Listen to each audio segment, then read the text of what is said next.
Ladies and gentlemen, please find seats. Please find seats. Folks, shh, keep it down. Ladies and gentlemen, please find seats at this time. All non-council personnel, please take a walk upstairs to the balcony. You can join us up there. Shh, keep it down, please. Silence all electronic Recording in devices. progress.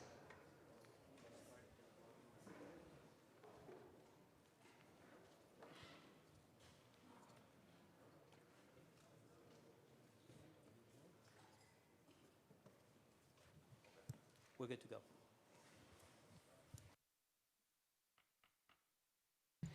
Good afternoon and welcome to the stated meeting of May 23rd, 2024. I am Majority Leader Amanda Farias and I'd like to thank you for joining us. If you would like to follow along, the agenda for today's meeting is posted on our website.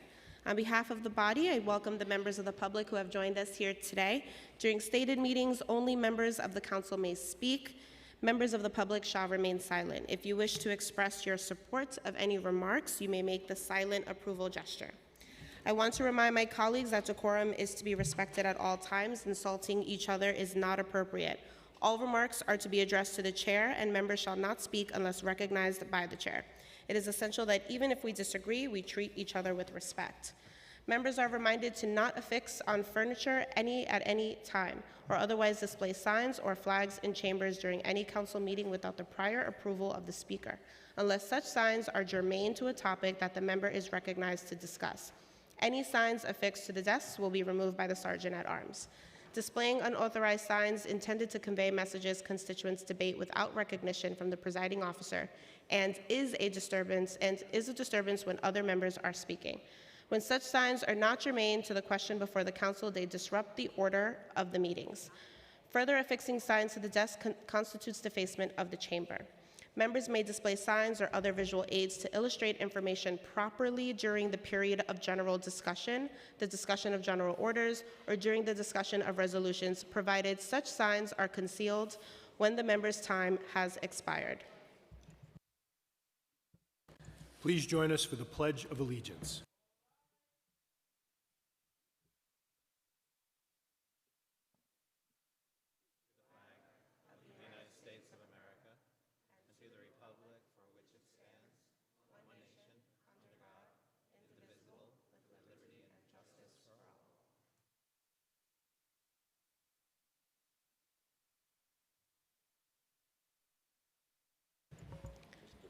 Roll call. Abreu, Here. Ariola, Present.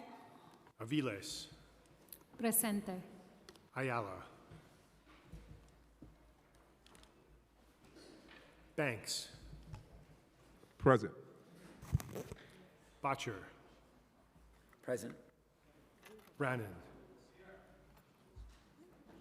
Brewer, Brooks Powers, Present. Caban, Present. Carr, Present. De La Rosa, Here. Dinowitz, Here. Felice, Here. Gennaro, Here. Gutierrez, Presente. Hanif, Here. Hanks, Present. Holden, Here.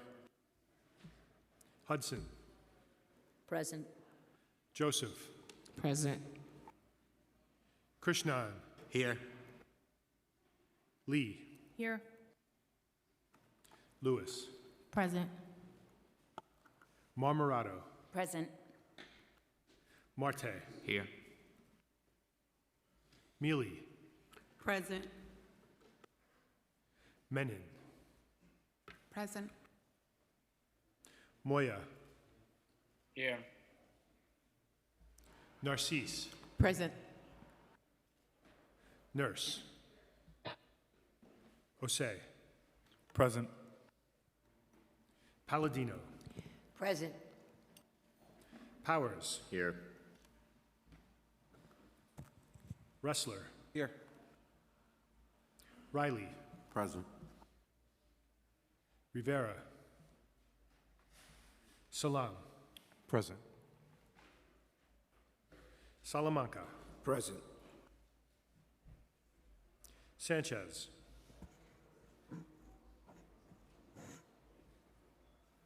Present. Thank you. Shulman. Here. Stevens.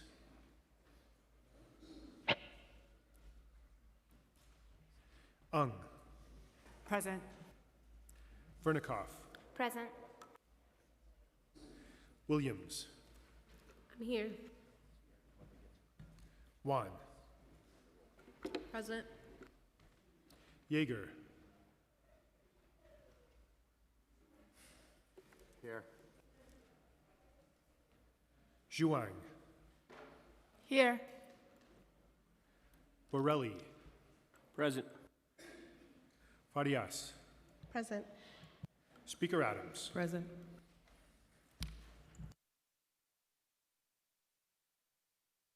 Thank you. We will now have today's invocation, which will be delivered by Reverend Kay Carpin, Senior Pastor at St. Paul and St. Andrew United Methodist Church, located at 263 West 86th Street in Manhattan. Thank you, Majority Leader, and a special personal thank you to Councilmember Brewer, who's always supported our efforts to be an open space for all people. In my tradition, we often pray by singing, so let's pray. The Lord is my light and my salvation. The Lord is my light and my salvation. The Lord is my light and my salvation. Whom shall I fear?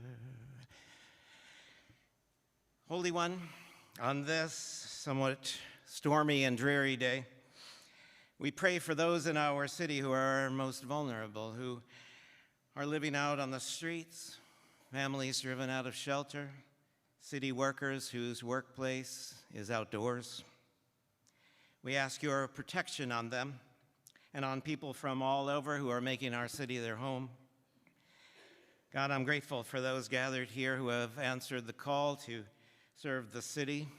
I'm aware that the deliberations and decisions made today may impact thousands, maybe millions of our fellow New Yorkers.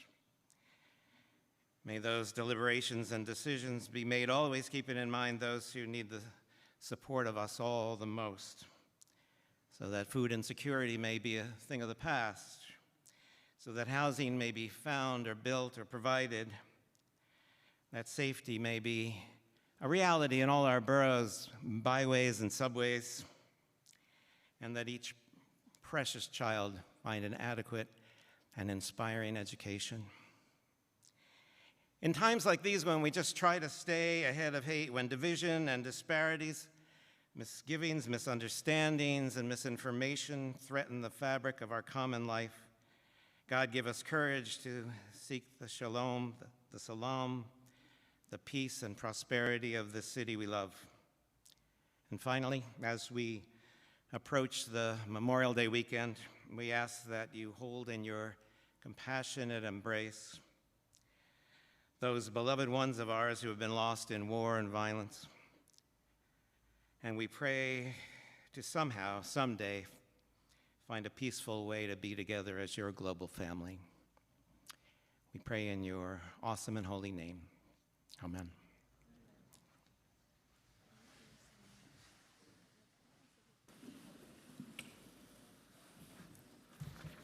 Thank you. I would now like to ask Councilmember Gail Brewer to spread the invocation on the record.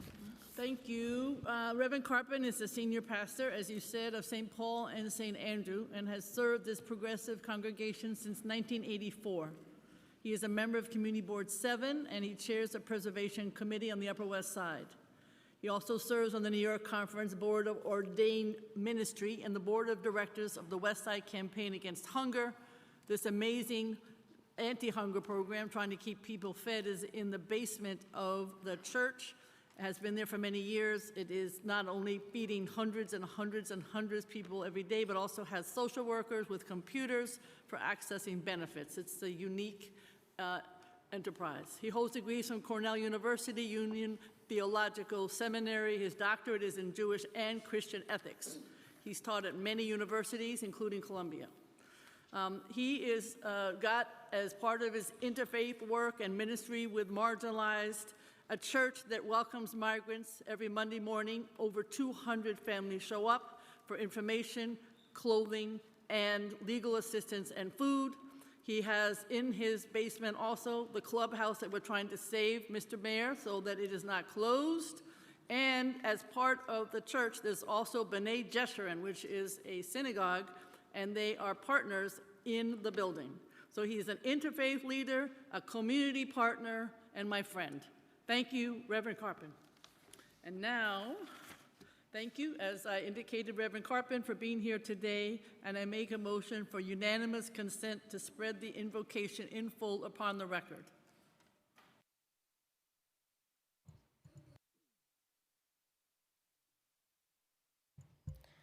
Thank you, Councilmember. Adoption of minutes. None. Messages and papers from the mayor. None. Communication from city, county, and borough offices. Pre-considered M50 budget modification. Finance. Petitions and communications. None. Land use call-ups. M51. Thank you. I now ask that the clerk take a roll call vote on all of today's land use call-ups. Abreu. Aye. Ariola. Aye. Aviles. Aye. Ayala. Banks. Aye. Botcher. Aye. Brannan. Aye. Brewer. Aye. Brooks Powers. Aye. Caban. Aye. Carr. Aye. De La Rosa. Aye. Dinowitz. Aye. Sorry, clerk, I'd like to pause the roll. Councilmember Vernikov, your sign is out of order, and your continued posting is a violation of Rule 9.120. If you wish to display a sign that is not germane to a question before the council, you must wait until the period for general discussion. Sergeants, please remove the sign and/or close the computer.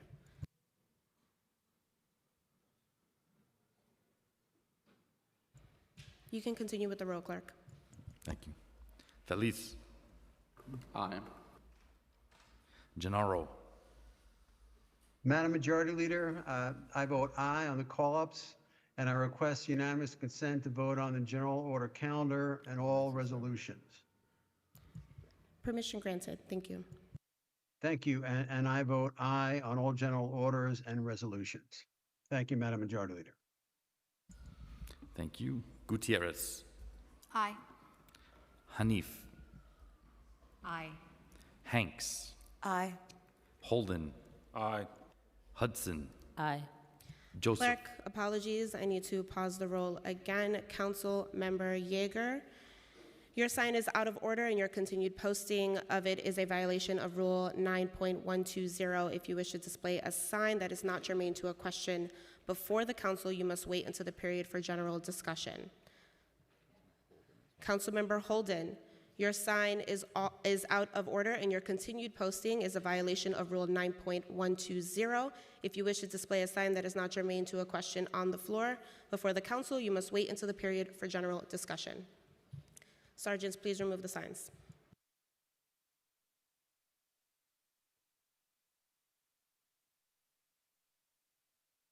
Clerk, you can continue the roll. Joseph. Aye. Krishnan. Aye. Lee.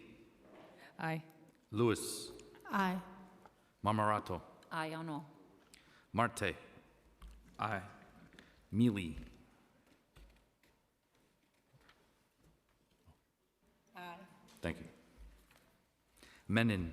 Aye. Moya. I vote aye. Narcisse. Aye. Nurse. I vote aye. Osei. Aye. Palladino. Aye. Powers. Aye. Wrestler. Aye. Riley. Aye. Rivera. Salam. I vote aye. Salamanca. I vote aye. Sanchez. Permission to vote on all items on today's land use calendar and the general order calendar. Permission granted. Thank you. I vote aye on all with the exception of Intro 97, on which I vote no. Excuse me, Councilmember Sanchez, could you repeat your no vote? I'm sorry. 97. Thank you. Thank you. Schulman, Aye and all. Stevens, Aye. Ung, Aye. Vernikov, Aye. Williams, I vote aye. Juan, Aye. Yeager, Aye. Zhuang, Aye. Borelli. Permission to vote on all general order items in addition to the land use call-ups. Permission granted. I vote aye on all except intro 97C and 231A. Thank you.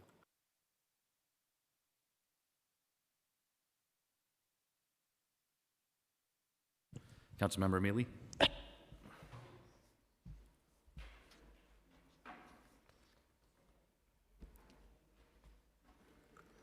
May I have consent to vote on all land use and all general orders?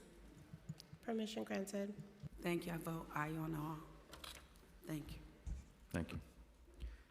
Farias, I vote aye on all. Speaker Adams. I vote aye.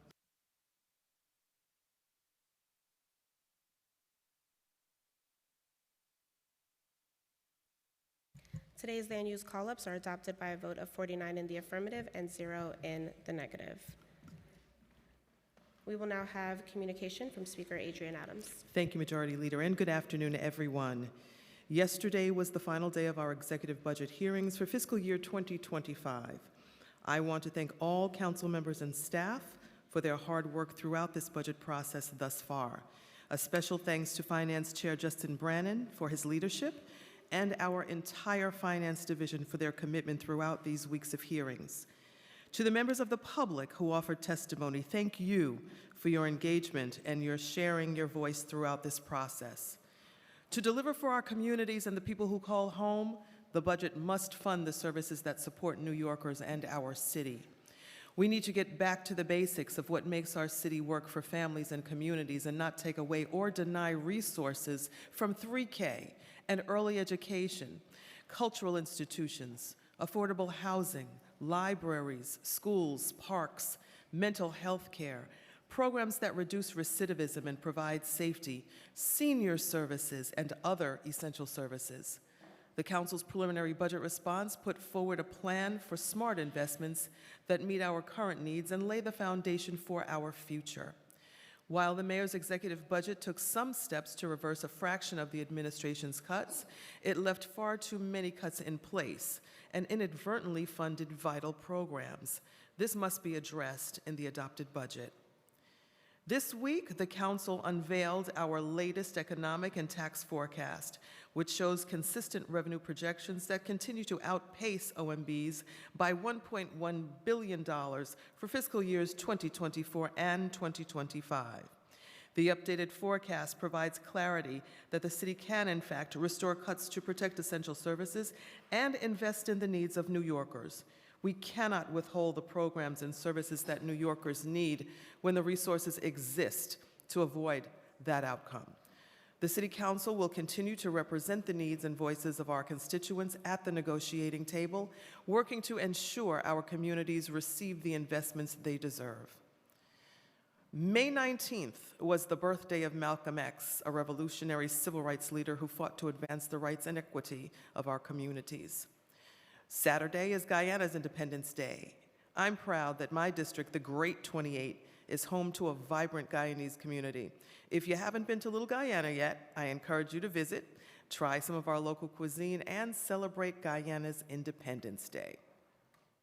This week is National EMS Week, when we celebrate our frontline emergency response workers and the impact work they do every day to help keep us healthy and safe. And I want to personally thank all of our EMS workers for their dedication to our communities, including my own daughter, Aliyah, who proudly serves our city as an FDNY paramedic. May 28th is Menstrual Hygiene Day, during which we raise public awareness about the challenges to accessing menstrual products and period-friendly facilities to end the stigma around menstruation. On Monday, we will observe Memorial Day to honor and commemorate service members who paid the ultimate sacrifice in service to our country. Our city is grateful for their commitment, dedication, and sacrifice. My own father, father-in-law, and husband all served in the Air Force, and I know many of you have loved ones who served our country. So Memorial Day is very important to me, my family, many of your families, and other New Yorkers as well. I hope everyone has a meaningful Memorial Day. As we approach the month of June, there are several other holidays that I'd like to recognize. June is Black Music Appreciation Month, when we honor the widespread contributions of Black musicians, whether it's gospel music, jazz, soul, house, or hip hop. Black musicians have created entire cultures and industries celebrated throughout the world. June is also Caribbean American Heritage Month, when we celebrate our Caribbean American communities for their many contributions to our city and country. And throughout June, we will be observing Gun Violence Awareness Month to acknowledge the crisis of gun violence. As a council, we are committed to making our city safer and bringing an end to gun violence. And June is Pride Month. This council is always committed to uplifting and supporting LGBTQIA+ New Yorkers. Happy Pride. Tonight, the council will be hosting our first annual Montenegrin Independence Day celebration right here in Chambers. And on May 30th, the council will host its annual African Day celebration. And on June 3rd, we will have our annual LGBTQIA+ Pride celebration here at City Hall. We hope you can join us for these upcoming council events. Now let's move on to our stated agenda. First, we'll vote on the following finance items. Resolution 412, sponsored by Councilmember Sandy Nurse, will set the date, place, and time for a public hearing on legislation to establish the Cypress Hills Fulton Business Improvement District. Resolution 421, sponsored by Councilmember Julie Wan, will set the date, place, and time for a public hearing on legislation to expand the Queens Plaza Court Square Business Improvement District and rename it the Long Island City Business Improvement District. A preconsidered resolution, sponsored by Councilmember Justin Brennan, will set the discount rate for early payment of property taxes for fiscal year 2025. A preconsidered resolution, sponsored by Councilmember Justin Brennan, authorizing a 40-year Article 11 tax exemption for the preservation of 4 rent-stabilized buildings in Councilmember Hudson's district. A revenue budget modification recognizing $619 million in new revenues, implementing changes reflected in the April 2024 financial plan. This revenue will add $619 million to pay for partial budget restorations for the Department of Cultural Affairs, rental assistance, foster care services, pupil transportation, CUNY STEM program, and other initiatives. And a transportation resolution approving new designations and changes of certain organizations receiving funding in the expense budget. Next, we'll vote on the following land use items. 15-21 West 124th Street Tax Amendment will facilitate the construction of a new 7-story building with 33 housing units in Councilmember Salam's district. Sunnyside Barnett, an Article 11 tax exemption to facilitate the construction of a new 7-story mixed-use, 100% affordable housing building with 185 units and community facility space in Councilmember One's district. Today, we're also voting on several homeroom resolutions. SLR 1 will increase the fine for tractor-trailer combinations that park on residential streets overnight.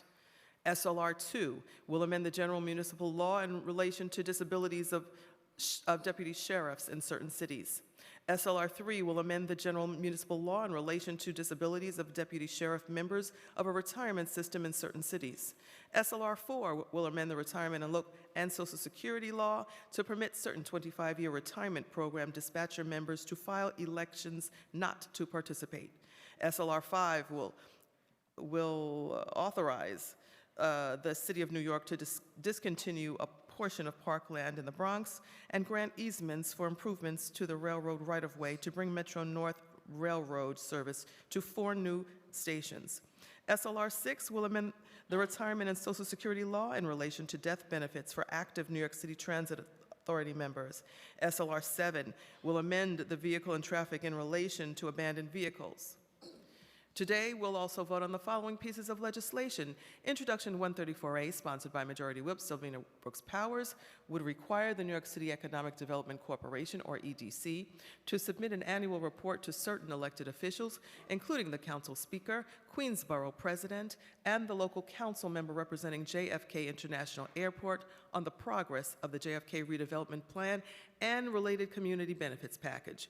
Each report would include information on the progress and any changes to the scope, timeline, or budget of the redevelopment plan, actions taken by the Port Authority as such property acquisitions, contracts awarded to MWBEs, permit applications, the establishment of advisory boards, and any other relevant information as determined by EDC. Thank you to our staff members Alex Polinoff, William Hongak, Glenn Martelloni. Introduction 97C, sponsored by Councilmember Sandra Ung, would set a civil penalty against commercial, manufacturing, or industrial building owners for sidewalk littering and obstruction of $50 for the first violation, $300 for the second violation committed on a different day within any 12-month period, and $500 for the third and each subsequent violation committed on a different day within any 12-month period. The bill would also require the Department of Sanitation to produce educational materials related to the changes in the penalties and to perform outreach to owners of affected buildings. Thank you to our staff members, Morgan Barrett and Ricky Chawla. Introduction 584A, sponsored by Councilmember Eric Dinowitz, would require the 311 call center to implement a virtual queue system that provides an estimated wait time for callers. Thank you to our staff member, Irene Bayovsky. Lastly, we will be voting on a package of legislation designed to improve the safety and building integrity of our city's parking garages. These bills are critical, especially after the garage collapse at 57 Ann Street, steps away from here in Lower Manhattan last year, that resulted in the death of garage manager Willis Moore and injured 5 others. It is imperative that our city works to prevent these types of fatal incidents from occurring in the future. Introduction 231A, sponsored by Councilmember Crystal Hudson, would increase the frequency of parking structure inspections from a 6-year inspection cycle, as mandated by Local Law 126 of 2024, to a 4-year inspection cycle. It would also require that follow-up assessments be conducted within 2 years after a parking structure is deemed safe with repair or monitoring. We thank our staff member, Austin Malone. Introduction 170A, sponsored by Majority Leader Amanda Farias, would double the standard civil penalties for certain DOB enforced violations when issued to the owner of a parking structure. This measure can promote improved compliance and result in better maintenance of the safety of parking garages. We thank once again our staff member, Austin Maloney. Finally, Introduction 135A, sponsored by Majority Whip Sylvina Brooks Powers, would require the Department of Buildings, or DOB, to conduct a load-bearing capacity study for parking garages. DOB would be required to assess factors of building integrity, such as the size, age, materials, and structural design of the parking structure. DOB would also be required to submit these findings and accompanying recommendations to the mayor and the council and post them to its website as a report. We thank our staff member, Taylor Zaloni. Thank you for your attention. Now I turn it back over to our Majority Leader. Thank you, Speaker Adams. Apologies. Thank you, Speaker Adams. We will now move into discussion of general orders, and I'd like to recognize Majority Whip Brooks Powers, followed by Council Members Ung and Hudson.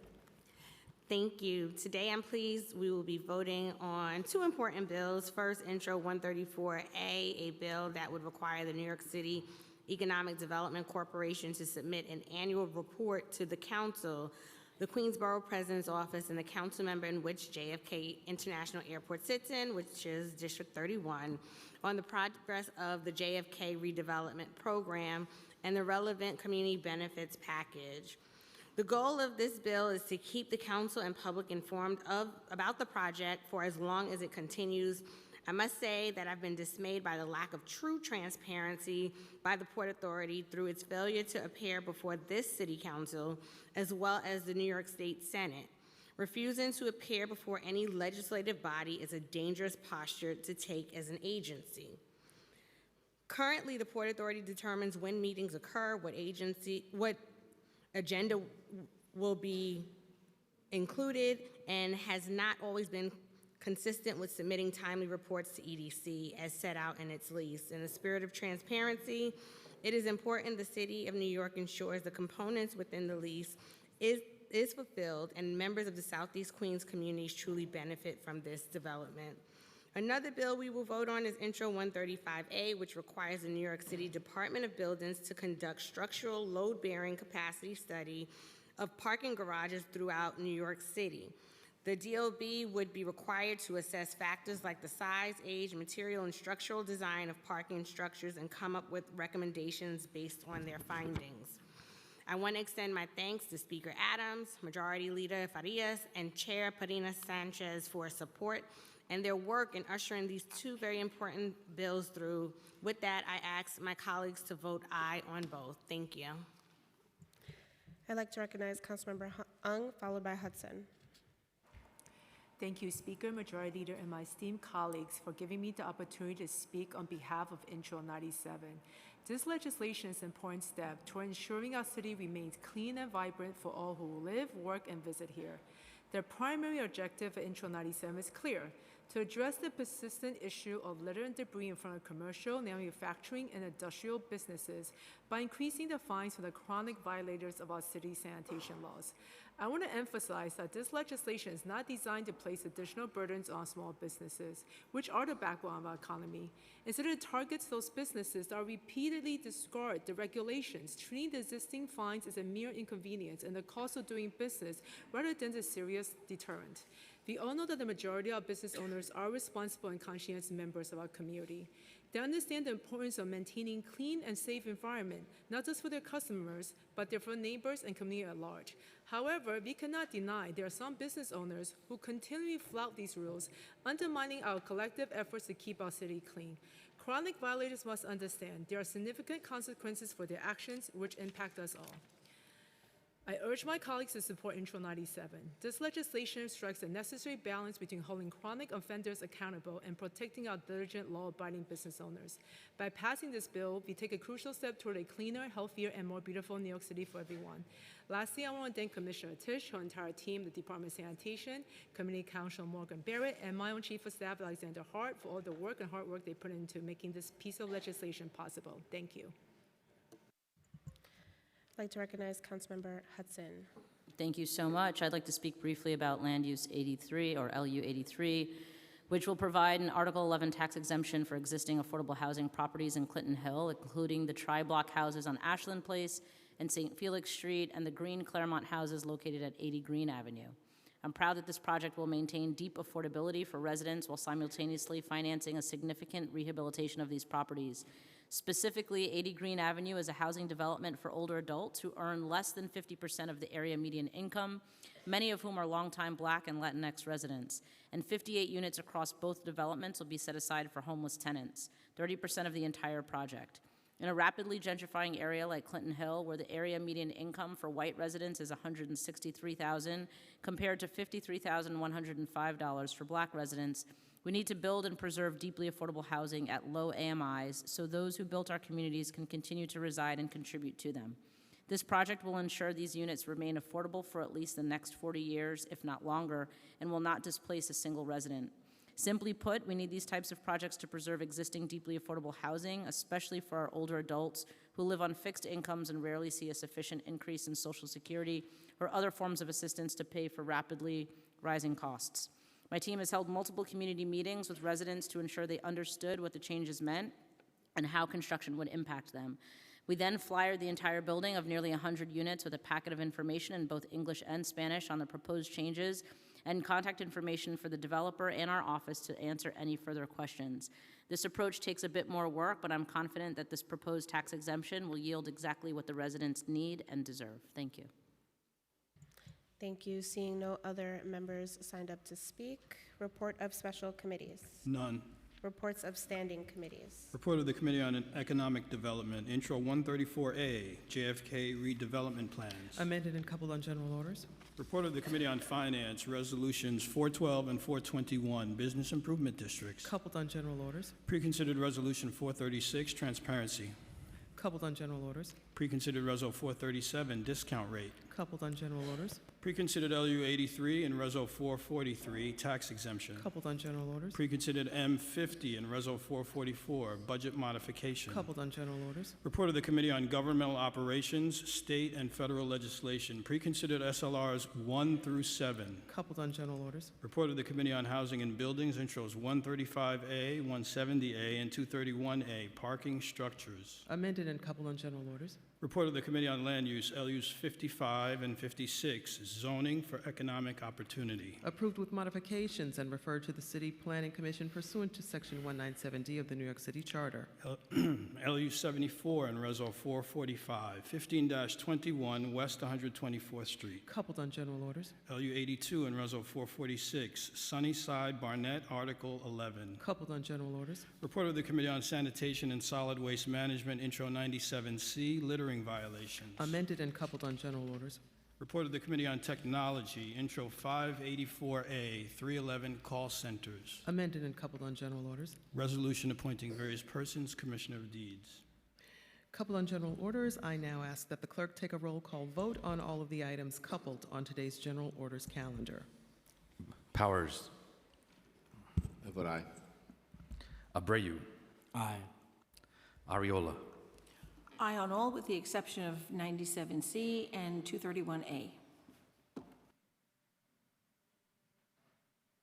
Thank you. Aviles. Permission to explain my vote?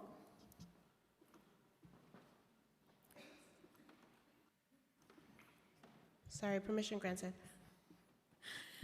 For nearly 3 years, I have struggled to get this administration to hear the cries of my community as we choke more and more on last mile facilities. Our environmental justice advocates have been at this much longer, recognizing the rapid proliferation of these facilities during the pandemic years as e-commerce swelled to unprecedented levels.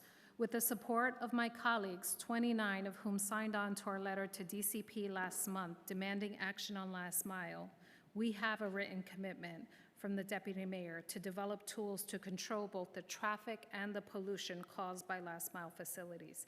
A commitment to create and implement a special permit for these facilities in Black and brown working class communities like the one I represent. This is a significant victory for our communities, and it wouldn't have been possible without the tireless advocacy of our environmental justice advocates, including Kevin at NEJA, Alak and Rachel from Earth Justice, Rami at El Puente, Nebraska from Uprose, Tavina from Red Hook Initiative, Willis at Newtown Creek Alliance, Dariela at The Point, and of course, these gains could have not been made without the support of my colleagues, including Councilmember Rafael Salamanca, Councilmember Riley, and Speaker Adams. A special shout out goes out to the land use team who lent us their experience throughout this process, including Paris, William, and Brian. Thank you so much. I also must shout out the significant gains that we made through this process for our industrial manufacturing zones, which also will yield positive gains for not only my community, but for New York City. I want to thank Councilmember Jen Gutierrez for her incredible leadership and her team on this critical issue. We will work closely with DCP and the Deputy Mayor and any agency involved to ensure that we move expeditiously to see through these commitments and ensure the health and safety of our community is prioritized. With that, I'm proud to vote yes on all. Thank you. Ayala. Banks. Aye on all. Botcher. Aye. Brannan. Aye. Brewer. Aye. Brooks Powers. Aye on all. Caban. Aye. Carr. I'll be voting no on introductions 97C and 231A, and aye on the rest. De La Rosa. Aye on all with the exception of intro 97C. Dinowitz. Aye on all. Feliz. Aye on all. Gutierrez. Aye. Hanif. Aye. Hanks. Aye on all. Holden. Aye on all except for 97C and 231A, which I vote no. Thank you. Hudson. Aye. Thank you. Joseph. Aye. Krishnan. Aye. Lee. Aye on all. Lewis. Aye on all.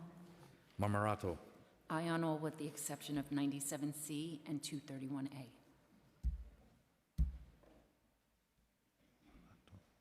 Thank you. Marte. Aye. Menon. Aye. Moya. I vote aye. Thank you. Narcisse. Permission to explain my vote? Permission granted. Thank you, Madam Chair. I'm voting yes on Intro 97C. However, I want to put on record my concern about the potential inequitable enforcement of this law. While I was a businesswoman, entrepreneur in my community, I have seen it firsthand. While I understand and support the need to maintain clean sidewalks, we must be vigilant to ensure that this legislation does not disproportionately impact our already struggling small businesses. Many of these businesses are the backbone of our communities, and they are often operating on razor-thin margins. I urge the Department of Sanitation and our enforcement agencies to implement this law with a fair and balanced approach, providing adequate warnings and educational materials to businesses before ensuring summonses. We must ensure that our efforts to keep our city clean do not inadvertently punish those who are already facing significant economic challenges. In voting yes, I remain committed to working with my colleagues to monitor the impact of this law and to advocate for any necessary adjustment to protect our small businesses while maintaining clean streets. Thank you so much, and I vote aye for all. Thank you.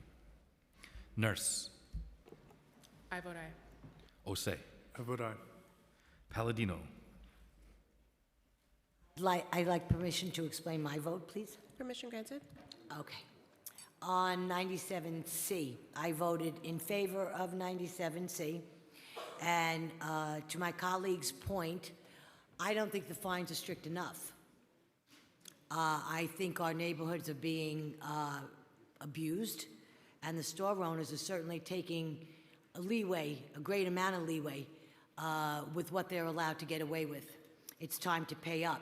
You either take care of the property that's in front of your stores and wash your windows, or face a $50 fine. I mean, honestly, what is that going to do? I don't think the fines are high enough, and I vote yay on 97C, and I vote no on 231A and I and all the rest. Wrestler. Okay. I'm aye on all, and congrats to Councilmember Ung. Riley. Aye. Rivera. Salam. Vote aye on all. Salamanca. Aye on all. Schulman. Aye on all. Stevens. Aye. Ung. Aye on all. Vernikov. Aye on all except no on 97C and 231A. Thank you. Williams. I vote aye on all, and just wanted to state for the record that shortly I will not have to say this, that I'm a student at CUNY. Thanks. I vote aye on all. Thank you. Juan. Aye on all. Yeager.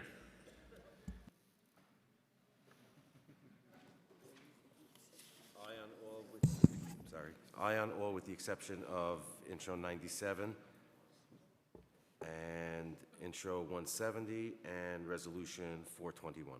Thank you. Thank you. Zhuang. Aye on all except 231A. Farias.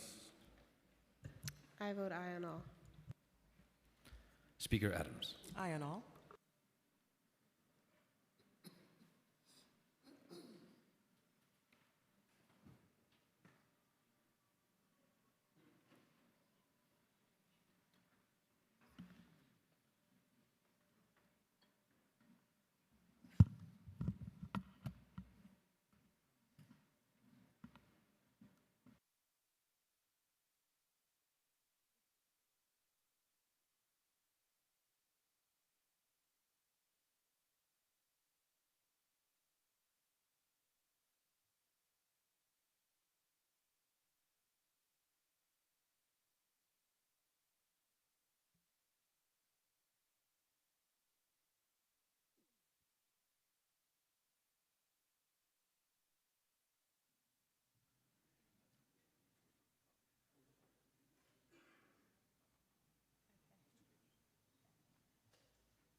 All items on today's general order calendar are adopted by a vote of 49 in the affirmative, 0 in the negative, and 0 abstentions, with the exception of Intro 97C, which was adopted by a vote of 40 in the affirmative, 9 in the negative, and 0 abstentions, and Intro 231A, which was adopted by 41 in the affirmative, 8 in the negative, and 0 abstentions, and Intro 170A, which was adopted by 48 in the affirmative, 1 in the negative, and 0 abstentions, and Reso 421, which was adopted by 48 in the affirmative, and 1 negative, and 0 abstentions.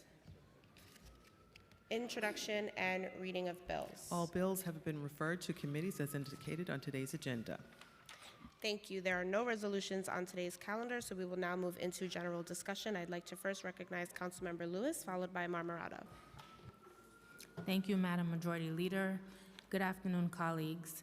On the morning of January 19th, a devastating tragedy struck in my district. New parents, Alex and Bessie Kravosky, experienced the most imaginable loss of their 11-month-old son, Benjamin Zahariah, who was found unconscious after being burned alive in a room filled with steam from a faulty radiator in their apartment. Despite best efforts to save him, Benjamin was pronounced dead due to steam inhalation and thermal burns. This tragedy echoes a similar incident from 7 years ago in the Bronx, where 2 toddlers, Skylie Vayo and Inabise Ambrose, similarly lost their lives to scalding heat from a defective radiator. These incidents are not isolated, but are indicative of a broader issue in our city's aging housing stock that demands immediate action to prevent loss from more innocent lives. In response to these horrific events, I'm introducing Intro 925, a local law requiring the inspection of steam radiators in multiple dwellings. This bill mandates that the owners of multiple dwellings conduct annual inspections of all steam radiators in their units and common areas. This protocol will identify and rectify any issues before they pose a threat to the safety of tenants, residents, and families. Everyone deserves to live in safe living conditions, and it is our responsibility to enforce standards that protect the most vulnerable among us. I want to thank Councilmembers Sanchez and De La Rosa for their support through this process. I urge my colleagues to support Intro 925 and to honor the memory of Benjamin and ensure that no family endures such tragedy again. Thank you. Thank you. I'd like to recognize Councilmember Marmorato, followed by Caban, then Vernikov. Thank you, Majority Leader. So it's an honor to introduce not only my first resolution, but one that holds a profound significance for the men and the women and family members of my district. Today, I am presenting a resolution to designate March 29th as Vietnam Veterans Day in New York City. This was inspired by a heartfelt conversation I had with one of my constituents, Oscar Ruiz, during a veterans breakfast in our community. Tearfully, Oscar expressed that the Vietnam veterans did not receive the welcome and recognition they deserved upon returning home. I would also like to acknowledge my uncle Angel Ramirez and his best friend Michael Camperlingo, who also served in the Vietnam War. I miss you both, guys. Hope you're having a blast up there. Designating March 29th as Vietnam Veterans Day is a small but meaningful step in honoring their service and sacrifice. It's a day for all New Yorkers to remember and appreciate the courage and dedication of these veterans. I kindly request my colleagues to sign on to this resolution and eventually vote yes. I would like to acknowledge Regina Paul, who helped me craft this resolution. She helped make this an honorable process and an easy one. Thank you, Regina. I would also like to thank my Chief of Staff, April Cardena, for her support and dedication to me and the job. My District 13 staff, thanks for everything you do and keep up the great work. Thank you. I'd like to recognize Councilmember Caban, followed by Vernikov, then Juan. Thank you. Like Councilmember Lewis, I would like to talk about Benjamin. On January 19th, 2024, as we heard, he passed away from a room that filled up to 212 degrees of steam. A malfunctioning steam radiator inside of his apartment wasn't repaired properly, despite multiple complaints, and as a result, it led to his tragic death just 20 days before his first birthday party. Steam radiators need to be inspected, a minimum of 1 time per year. There needs to be a good enforcement mechanism, and his parents are here today because they don't want any parent to go through what they are. He is the 3rd baby to die, and regular inspections wouldn't just protect children, it would protect seniors, it would protect people with limited mobility, it would protect people with sleep apnea. So I just want to say thank you to Councilmember Lewis for introducing a bill to address this issue and save lives, and thank you to Benjamin's parents. Like I've said before, may his memory be a blessing, and thank you for your advocacy in a really, really difficult time. I also want to move into talking about legislation I'm reintroducing, the Secure Jobs Act, invite my colleagues to sponsor. I want you to think about what it means to be fired for any reason or no reason at all, with no warning, no explanation, no recourse. It means taking it all away at a moment's notice, the ability to make rent, car payments, to afford medicine, food, childcare, and so much more. And guess what? This isn't some worst-case scenario outlier horror story. It is the norm here in New York City. Most working New Yorkers are forced to live under the constant threat of arbitrary or unjust firings with no recourse. Nearly 9 out of 10 workers in New York City who were fired were given no warning, and we can change that and provide fairness and stability to workers with the Secure Job Act. And finally, in my last moments, today is the last dated with Jesse Meyerson, my Director of Communications. I've often named how lucky I am to have an entire team that sees themselves as part of a larger movement, sees the role of government governing and direct public service in service of that movement. Jesse is the truest example of that. It's been an honor and a privilege to work with him, not just because he is an undeniably, exceptionally brilliant talent in his field of choice, and I'm going to wrap up, but it's because he is an incredibly principled and kind human being. There are few things as intimate and vulnerable as trusting somebody with your voice, and my personal gratitude for his care and effectiveness in that partnership, and it runs eternally deep. So I'm excited for y'all to find out what he's doing next, and thank you. Thank you, Councilmember, and thank you, Jesse. I'd like to recognize Councilmember Vernikov, followed by Juan, then Nurse. Thank you. It was only a few months ago that we watched uneducated, hateful mobs tear down posters of innocent Israeli civilians who were kidnapped by Hamas, one of the most barbaric and evil terrorist organizations on earth. These actions poured salt on the deeply painful wounds Jewish communities across the world have been feeling after the worst atrocities since the Holocaust have been perpetrated on us. The narrative coming out of this body must not echo those hateful mobs. There is no better place for discourse and difficult conversations like City Hall chambers. We will not allow the names of those still remaining in Hamas captivity be forgotten or erased. And that's why on my desk today I have photos of 4 19-year-old girls who were brutally torn away from their families and are now being tortured and most likely raped by terrorists as we speak. These are their names: Adam Berger, Daniela Gilboa, Liri Albag, and Karina Ariev. There are also 5 American hostages who remain in Hamas captivity: Sagui Dekel Chen, Idan Alexander, Hirsch Goldberg Pollen, Keith Siegel, Omer Nutra. Every innocent life is precious, and we pray for an end to this terrible war. The end can only come when we free Gaza and the world of Hamas, so we can have peace and security in the region. Thank you.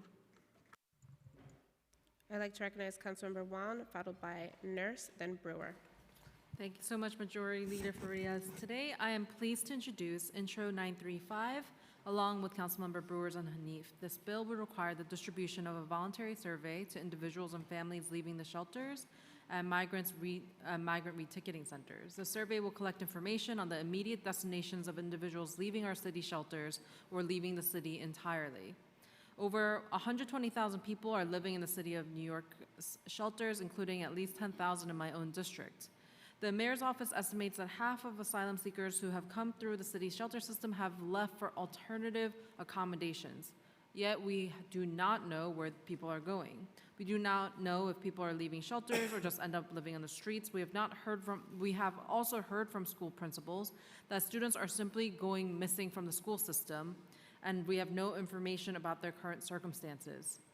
Intro 935 would require the city to collect this data to ensure people that leave shelter are not disappearing into thin air with nowhere to go, but are entering stable housing and stable schools. So please, I urge my colleagues to sign on to Intro 935. Thank you. Now I'd like to recognize Councilmember Nurse, followed by Brewer, then De La Rosa. Thank you, Majority Leader. With the summer around the corner, it's important to highlight one of the biggest climate impacts in New York City, which is extreme heat. We know that some communities are impacted more than others, including my district, which is one of the neighborhoods across the city with a high heat vulnerability index. We need to be more proactive and aggressive with heat preparedness, more equitable investments in parks and our city forests, and more innovative with strategies to mitigate urban heat island effect in the communities that need it most. Today, I, along with Councilmember Brooks Powers, introduced a bill that would require the Department of Transportation to conduct a pilot project on the use of cool pavement on city streets. Pavement and pavement coatings designed to keep area temperatures cooler than traditional asphalt and thus combat the urban heat island effect. This should not be an extremely costly program, and other cities are already exploring these strategies. New York City should not be so far behind on tackling the urgent issues of extreme heat. I invite you all to co-sponsor this legislation, and I'm happy to discuss it with you. Thank you. Recognizing Councilmember Brewer, followed by De La Rosa, then Ressler. Thank you very much. I'm bringing Resolution 438 to your attention. It calls on the City Council to recognize Landing Day every September to commemorate the 23 Sephardic Jews who arrived in 1654, having been preceded by 3 Ashkenazi Jews who together founded the first Jewish community in North America. That week of September 7th, 1654, right before Rosh Hashanah, these 23 landed near the southern tip of the Dutch colony, right near the now Staten Island terminal.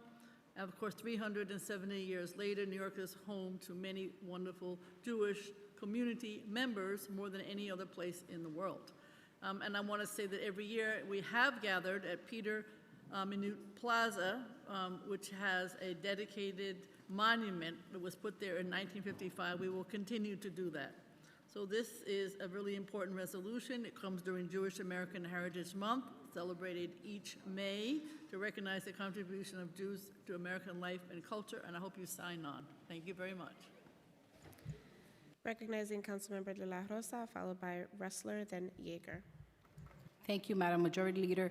Today, I want to send my deepest condolences to the family of Shirley Rodriguez, who on Monday morning was brutally murdered by her ex-boyfriend as she walked to work.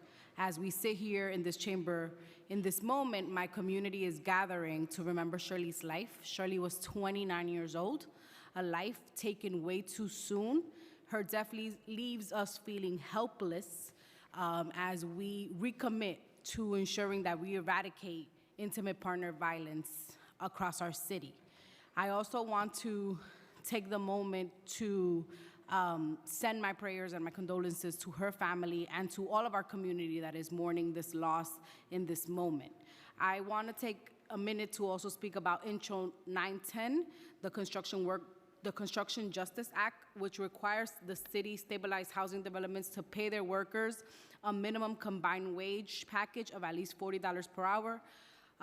This is an important piece of legislation that will ensure that those who are building our world-renowned skyline can afford to live in our city and give our working-class families a chance to secure stable housing in a city with ever-growing housing costs and shortage.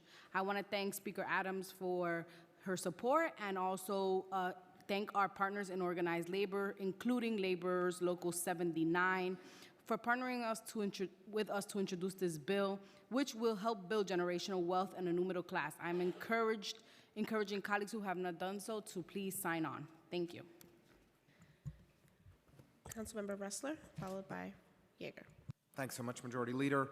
I'd like to just take a moment to express my strong support for a piece of legislation introduced today by our Speaker, Intro 908, which would subject 21 appointees of the mayor to advice and consent of the council. This worthy and necessary legislation will be subject to a hearing that we're holding next Wednesday morning, and want to encourage my colleagues to come and express their support for this bill. This would ensure that the appointees of any mayor have broad support from the council and the public, and would ensure that those appointees work effectively with the council as the charter indeed mandates them to do. So I want to really thank the speaker for her leadership on this issue. It is of utmost importance, and I think would be incredibly beneficial for effective governing of the city of New York. Thank you. Recognizing Councilmember Yeager. Thank you, Madam President. Last week, I came here to the Florida's Council and wore this on my jacket because a policy, not a rule of the council, never been a rule, a policy said that you can't put something on your desk. Today we found that also not on a laptop, but if you put it on your jacket, it's okay. You can wear it on your shirt, no problem. Nowhere in the rules of the council does it say that you can't have something up. Came to work here in 1994, 6 speakers. There's never been a time in this floor that a member couldn't have something on their desk displayed. Never. Right here, 4 desks down, there's a nice advertisement for Starbucks. Never been the case. When one is looking for an excuse, any excuse will do.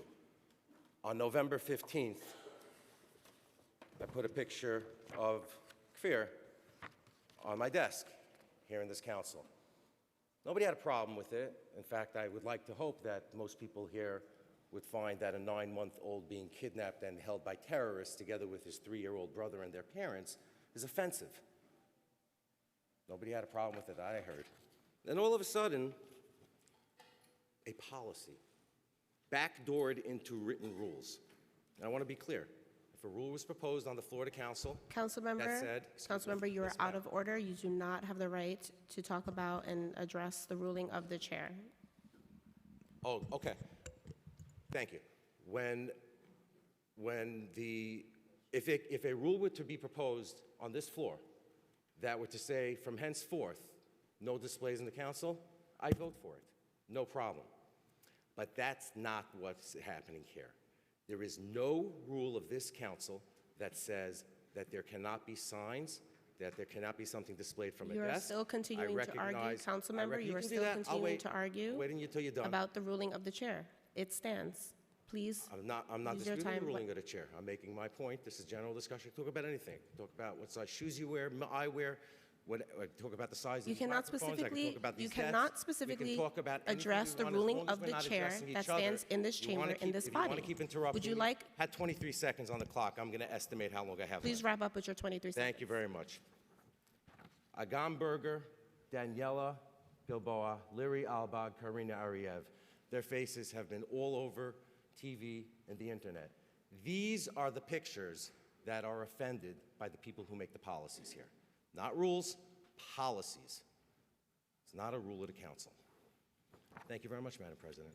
Thank you, Councilmember Yeager. I'll now call on Speaker Adrian Adams to close today's stated meeting. Thank you, Majority Leader. In reference to my colleagues' comments, just to be sure, rules were read and accepted by this body as they were read. The final authority does come down to the Speaker, be it the present Speaker or the former Speakers, and I submit that no one knows what transpired between conversations between my predecessors nor myself unless we were asked. Thank you very much. The stated meeting of May 23rd, 2024 is hereby adjourned.